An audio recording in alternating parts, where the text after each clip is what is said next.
Do you want to discover Ontario this year, but you don't know where to begin? Well, here's our top 5 places to visit in Ontario in 2021.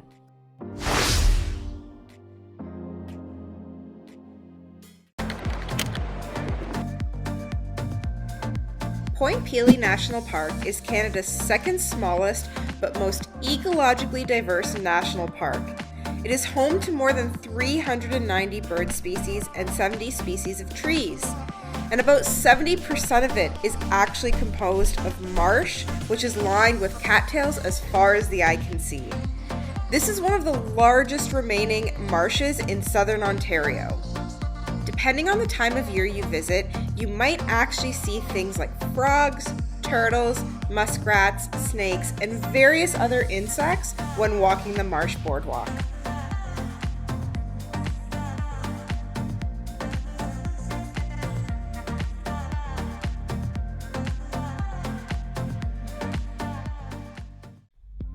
The Tip Trail is a short 5-minute drive from the Marsh Boardwalk. This is probably the most popular trail in the park as it takes you to the southernmost tip of Canada. At the start of the trail, you'll find a lookout tower, and if you head straight down the trail, you'll end up at the very tip of Canada.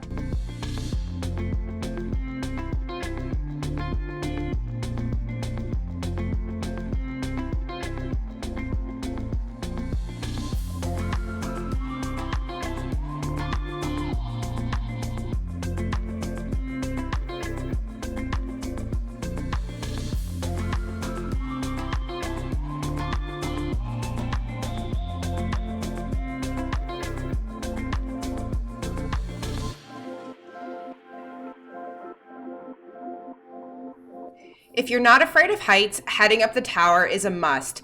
It'll give you a whole different view of the entire tip, along with all of the beautiful greenery and plants that surround it. If you're looking for a little more, this national park offers authentic camping. This is basically a unique accommodation that's a mix between an A-frame cabin and a prospector tent, all on a raised wooden platform. These allow you to stay overnight at the park so you can do more exploring. Manitoulin Island is found in northern Ontario, right in Lake Huron. There's 2 ways to access the island. You can drive all the way to the north of Ontario and access from Little Current, which is the first town on the island, or alternatively, if you're in southern Ontario, you can head up to Tobermory and take the Cheecham ferry with your car or any other vehicle you're driving over to the island. The island is full of adventure and experiences, and there's something for everyone. It's really rich in history and culture and has a lot of beautiful scenic areas. Things like waterfalls, amazing hikes, and scenic views. It's also a prime area for stargazing as there's little light pollution, so make sure to check that out if you ever head over there. If you're looking to get really adventurous, we actually did our first bike packing trip on Manitoulin Island and found that it was perfect for first-timers. There's very little car traffic, allowing you to bike easily and safely on the roads as you go from town to town. There's also so many quaint shops and restaurants where you can get some fresh fish and chips and other food. We personally really enjoyed visiting Manitoulin Island and cannot wait to go back. Known as Ontario's most beautiful village, Elora is a quaint little town that's home to Elora Gorge and tubing down the Grand River. It has a historic downtown that is bustling with artists and musicians and is perfect for souvenir shopping or dining at one of their exquisite restaurants. If you're looking for the small town vibes, this is definitely the destination for you. Now there's quite a few different things that you can do in Elora, so here's some of our tips. Alright everyone, so Elora is a really small town. We are pretty much on the main strip right now. One of the great ways of spending an afternoon in the middle of winter in Ontario, Canada. So first stop, your perfect first stop would be the Elora Mill. It's part of the Mill kind of restaurant group. There's an Ancaster one, a Cambridge one, and the third one is right here in Elora. But come check it out. A terrific way to start your Sunday. All right, now if the brunch thing is not your thing and you're here purely for adventure, then you want to still come to right here on Price Street. Head up Price Street and you will see a playground, and take a left, and that's where you're gonna find the trailhead. Although you can't get down into the gorge in the winter, you can still walk along the trail and see the views from above. There's also companies nearby, such as One Axe Pursuits, that offer winter activities such as ice climbing along the gorge. In the summertime, you can head all the way down to the gorge and walk along it as you explore. Elora is also home to Elora Quarry if you're looking for something a little more calm where you can really go swimming. Last but not least, it's the perfect Instagrammable spot. If you're looking to get some great photos, head to downtown in the summer or the winter and capture shots like these.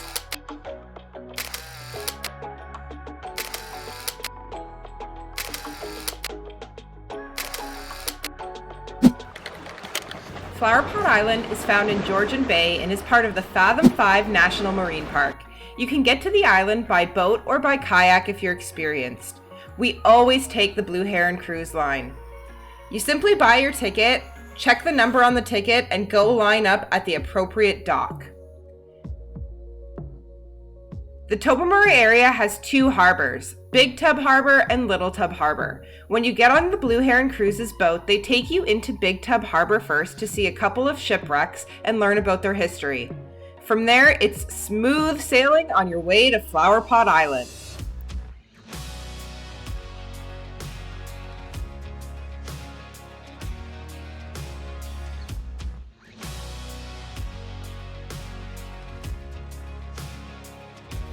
There are two ways to explore the island. The most popular option is doing a day trip. If this is what you plan on doing, make sure you book your boat ticket for there and back. You don't want to be stranded. Now, the island itself has a couple of trails that you can walk on, one of which will take you to both of the flower pot formations, the small flower pot and the big flower pot. It'll also take you all the way up to the lighthouse where you can learn a little bit of history of the island itself. If you're doing a day trip, the amount of time you want to be on the island is really going to depend on you as a person and what you're looking to get out of your day. If you just want to see the flower pots and the caves, 1.5 hours is more than enough time. If you want to see the flower pots, cave, and light station, 3 hours is probably a good amount of time. And if you want to see the flower pots, cave, light station, have a picnic, and hike the entire loop trail, we'd recommend between 4 and 5 hours so that you can really enjoy your views. For any day trip, make sure to bring sturdy footwear, sunscreen and a hat, carry in water because there's no tap water available, and make sure you bring some snacks with you.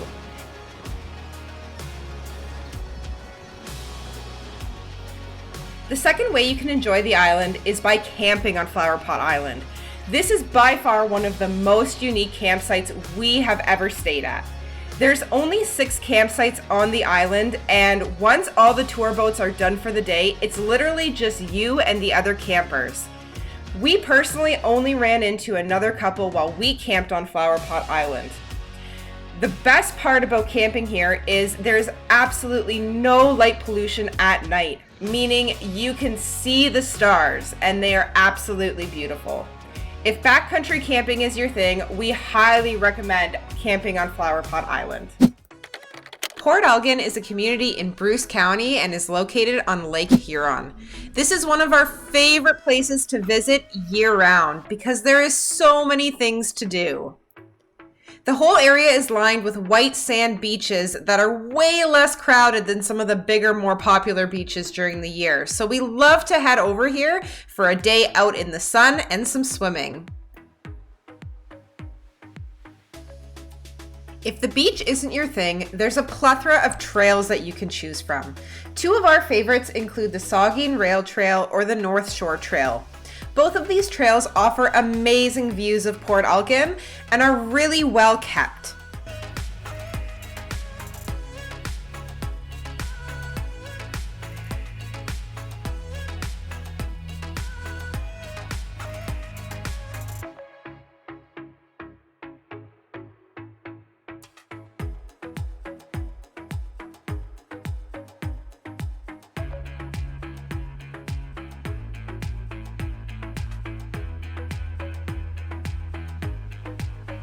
Port Elgin is also home to McGregor Point Provincial Park.